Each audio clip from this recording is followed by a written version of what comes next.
Kita lanjutkan ke pembelajaran tematik tema 2, persatuan dalam perbedaan. Subtema yang kedua, bekerja sama mencapai tujuan pembelajaran yang kedua. Ya. Di sini kita masih belajar tentang mengenai bekerja sama dalam perbedaan.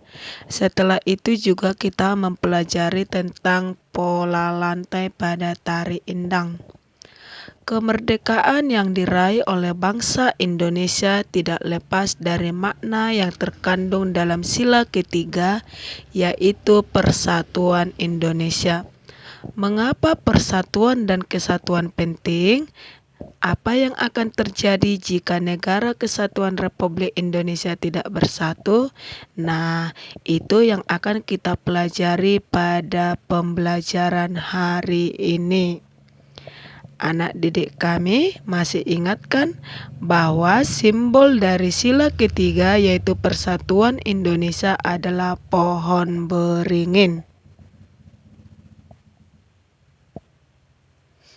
Meskipun Indonesia terdiri atas ribuan pulau yang membentang dari Sabang sampai Merauke dengan penduduk yang berasal dari latar belakang dan kebudayaan yang berbeda-beda, namun dengan semangat persatuan dan kerjasama, bangsa Indonesia mampu mengusir penjajah dari bumi Indonesia.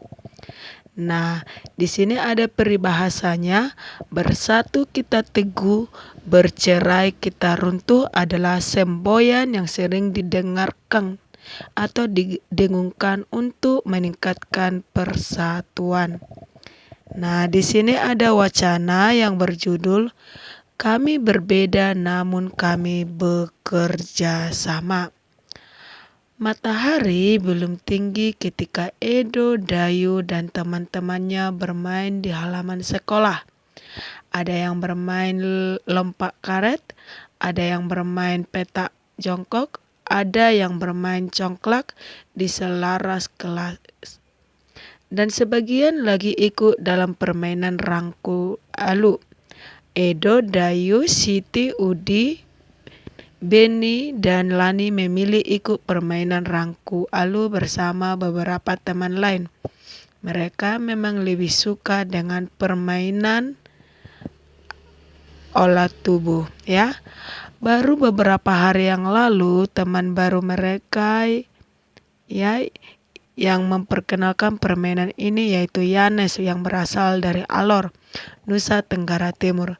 Permainan yang menggunakan tongkat bambu ini adalah permainan anak yang digemari di sana. Edo, Dayu, dan teman-teman di SD Nusantara sering sekali mengenal permainan baru ini. Nah, permainan ini seru dan menantang, kata mereka.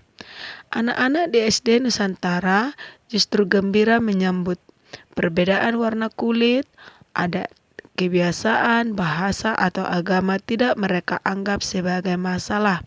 Semua akrab bermain bersama. Pernah sekali waktu ketika Edo bercanda akrab dengan Siti dan Dayu, Hendra berkomentar, "Ih Dayu, maunya kamu bermain dengan Edo yang berkulit hitam. Nanti kulitmu yang putih tertular hitam loh," ejeknya.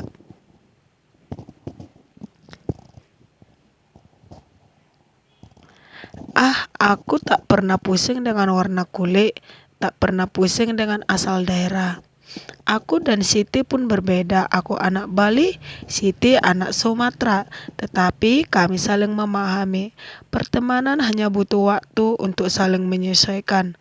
Aku pun butuh waktu untuk menyesuaikan diri denganmu, Hendra, balas Dayu tenang. Hendra pun terdiam. Sesungguhnya ia juga tidak pernah mengalami masalah dengan temannya yang berbeda asal. Begitulah gambaran keseharian di SD Nusantara. Anak-anak tetap rukun, bekerja sama dan bersatu. Walaupun mereka berbeda-beda, wawasan mereka semakin kaya karena mengenal adat dan bahasa daerah lain. Semakin kaya dengan bermain bersama aneka permainan tradisional rangku alu, betik, gobak sodor atau Cincipit menjadi perekat yang menyenangkan. Itulah isi dari bacaan yang berjudul Kami Berbeda Namun Kami Bekerja Sama. Nah, anak didik kami bisa membacanya sampai beberapa kali sambil menyimak, jangan hanya dibaca sekilas, agar anak didik kami memahami apa saja perbedaan yang dimiliki oleh anak-anak pada bacaan tersebut.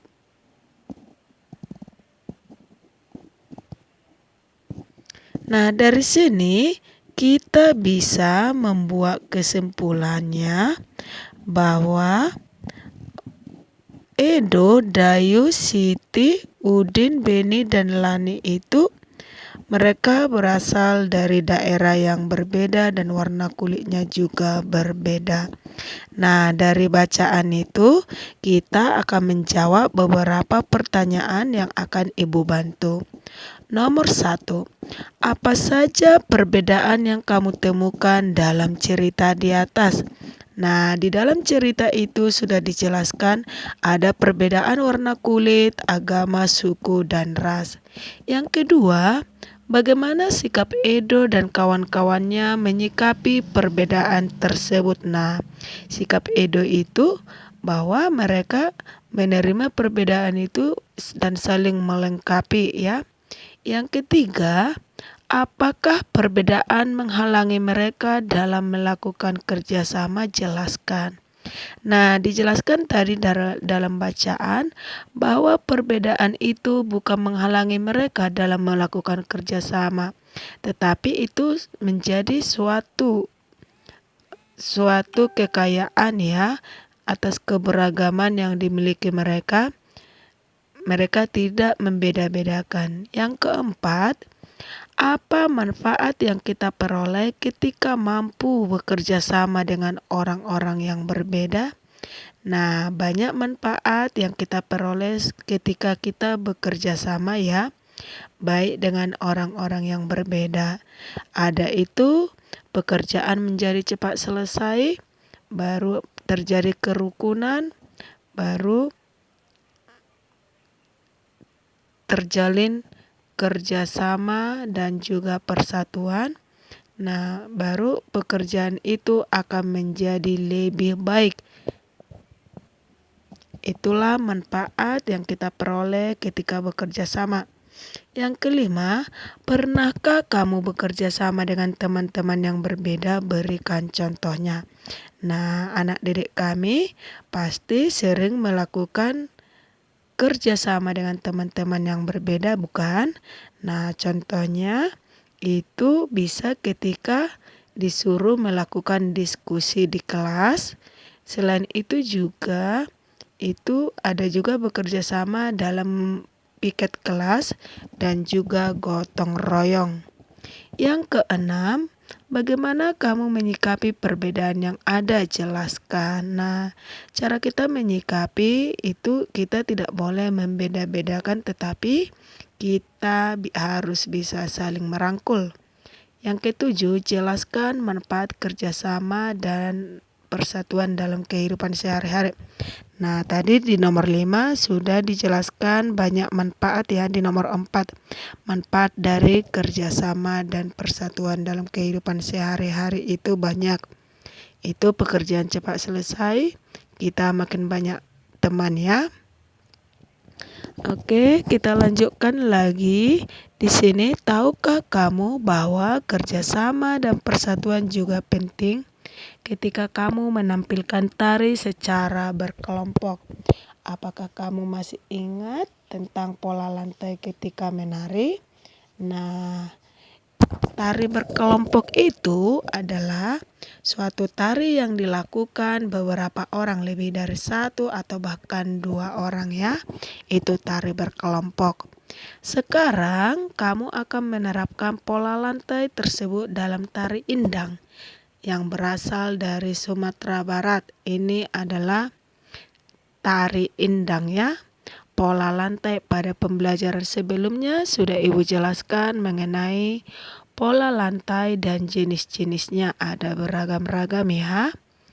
Nah, kita perhatikan pola lantai dalam tari indang. Gerakan yang pertama bisa dilihat pola lantainya ini adalah horizontal. Itu untuk gerakan pertama, anak didik kami bisa memahami dan mempraktekkannya nanti. Di sini tangan kiri menumpu tangan kanan sembari menggerakkan ujung-ujung jari agar berbunyi ya. Dilakukan bergantian selama 3 kali. Kemudian tangan kanan diayunkan. Gerakan yang kedua ini tetap juga pola lantai horizontal. Anak didik kami bisa memperhatikan bagaimana gerakannya ya. Tangan kanan ke depan, kemudian memukul lantai. Sedangkan tangan kiri ke belakang, kemudian memukul lantai. Nah, dilakukan secara bergantian selama 3 kali. Selanjutnya, tangan kanan dan kiri ditarik ke arah badan membentuk sudut siku-siku. Kemudian gerakan yang ketiga. Gerakan yang ketiga juga tetap pola lantai horizontal. Bisa diperhatikan ya. Tangan kiri ke depan, kemudian memukul lantai. Sedangkan tangan kanan ke belakang kemudian memukul lantai. Semua gerakan ini dilakukan secara bergantian selama 3 kali. Gerakan yang keempat ya. Gerakan yang keempat itu ulangi gerakan yang ketiga. Gerakan yang kelima yaitu ulangi gerakan yang nomor 3. Itu dia, tetap pola lantainya adalah horizontal. Nah, yang keenam, gerakan yang keenam, posisi badan ke arah kanan, kedua tangan diletakkan di atas paha kanan. Tangan kanan di atas tangan kiri, kemudian pergelangan kedua tangan digerakkan. Nah, gerakan yang ketujuh yaitu posisi badan ke arah kiri, kedua tangan diletakkan di atas paha kiri. Tangan kiri di atas tangan kanan, kemudian pergelangan kedua tangan digerakkan. Kaki digerakkan selama 4 hitungan. Ya, semua pola lantainya adalah pola lantai horizontal. Kemudian yang ke-8 itu ulangi gerakan nomor 6. Apa tadi gerakan nomor 6? Bisa dilihat. Nomor yang ke-10 yaitu gerakannya bisa dilihat ya. Posisi badan ke arah kanan, kedua tangan diletakkan di atas paha kanan. Tangan kanan di atas tangan kiri, kemudian pergelangan kedua tangan digerakkan. Kaki digerakkan selama 4 hitungan. Gerakan yang terakhir, posisi badan ke arah kiri, kedua tangan diletakkan di atas paha kiri, tangan kiri di atas tangan kanan, kemudian pergelangan kedua tangan digerakkan. Kaki digerakkan selama 4 hitungan. Nah, semua pola lantai dalam tari indang ini adalah pola lantai horizontal. Anak didik kami bisa memperagakannya agar lebih paham. Dan di sini ada Ibu buat bagaimana gerakan dari tari indang.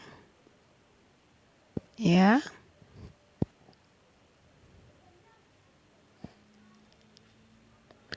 Demikianlah penjelasan Ibu untuk pembelajaran tema 2 untuk hari ini. Terima kasih.